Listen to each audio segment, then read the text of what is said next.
What's referred to as the events of May 68 were responsible for the program of the Pompidou Center.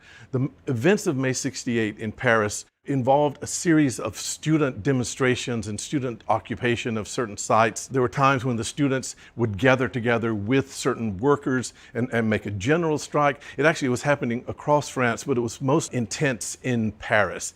It sometimes involved violent confrontations as the students demonstrated or the workers demonstrated and came into conflict with police or the army, but it also involved artistic ideas about how culture and cultural production and artistic activity could actually bring about social and even political change.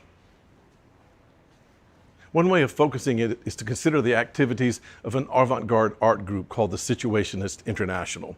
What the Situationists wanted was a way of practicing the city, a way of being in the city, which would divert and change the understanding of the city and of everyday life. An example of some of their production includes a kind of what they called a psychogeographic map of Paris that would be a kind of instructional map of how to practice the city differently. They took a map of Paris that everybody in Paris would have had, a way to navigate the city. It was called the Paris Tauride. And they took certain places, very famous places or well-known places on the map and would cut them out and then rearrange their relationship.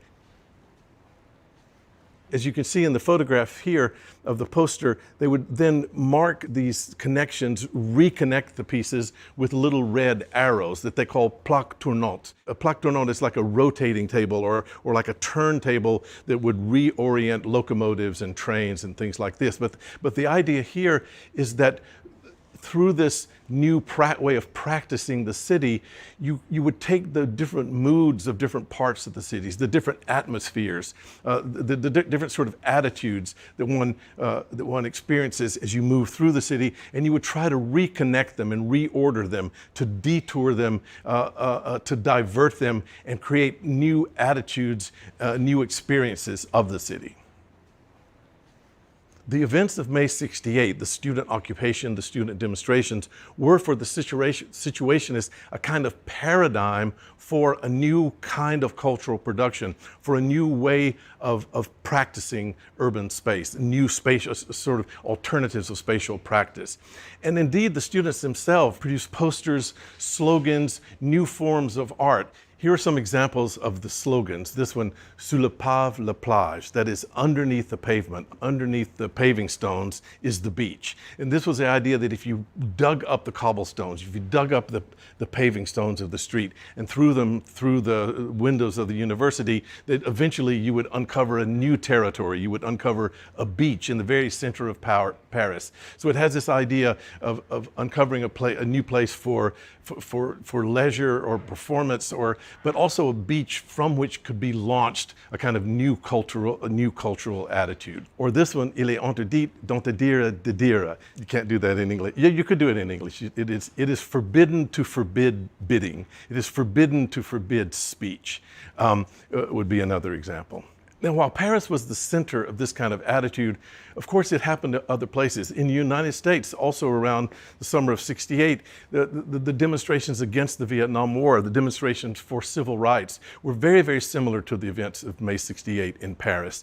London sometimes felt left out as it looked to Paris. The Rolling Stones was inspired to write a song about the events of May called Street Fighting Man, where they lament the fact that the Londoners weren't participating in the way that people of Paris and maybe people in the States were. But there was a general feeling of global change. There was a feeling that out of this moment was emerging what would be simply a different way of life, and that cultural practices, art practices, would have to reflect that. The events of May '68 were a paradigm of what the Situationists were calling for, a new way of practicing the city, a new spatial practice. It was as if the posters made by the students would replace the sort of paintings that the Whitney would protect. It was as if the slogans became the poetry of a whole new generation, and the performances, the demonstrations, even the violent ones, became a new kind of performing art, an urban performance that would replace conventional theater. So if the events were not a huge political success, they had nevertheless enormous social and cultural impact.